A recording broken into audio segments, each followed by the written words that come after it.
What's up, everyone? Today I'm going to show you how to change the door struts in an Aston Martin V8 Vantage. It's probably the same for DB9 and other Gaydon era pain in the necks, as I like to call them. But anyway, I got these door struts from Amazon. They're partsdepot.com.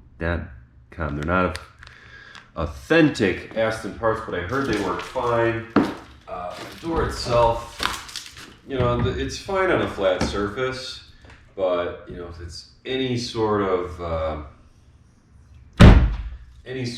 downhill or uphill, whatever. Actually, uphill would be the only way. But anyway, my struts after 10 years are starting to go. So before I sell this thing, I want to take care of that. So anyway, first thing we need to do is remove these wheels.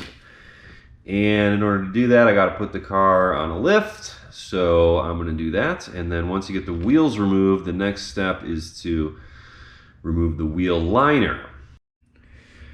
Okay, now that the car is lifted up, you want to use your 21mm socket to get the wheels off. So, all right, next up, in order to remove the fender liner, you're going to need a T25 Torx bit and a Phillips head bit.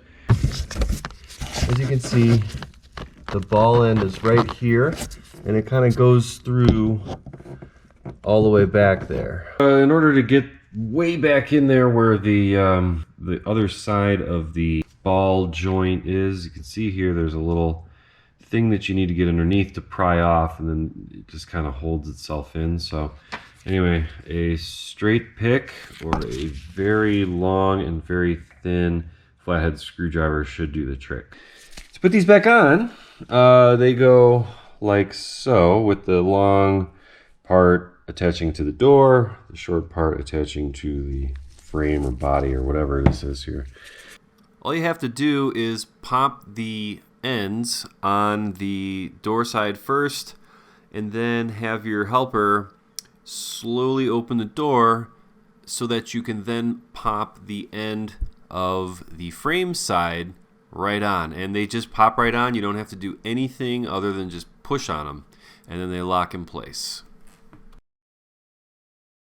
Really helps to have a helper here holding the door open for you like so, and just make sure you can extend your door open all the way. Don't ask me how I know this. Don't use these cheapo parts depot, whatever. Don't use these lift supports depot.com ones. They're totally worthless, as you can see. Actually worse than the originals. So anyway, I got some real ones. Aston original parts. Here's the part number. And we'll use these instead. The Aston check arms work like a charm. They hold the door up quite nicely. You can even like tap the door a little and it'll still stay open. So I can almost guarantee that these will work just fine on a hill. And just take a little bit of force and they close.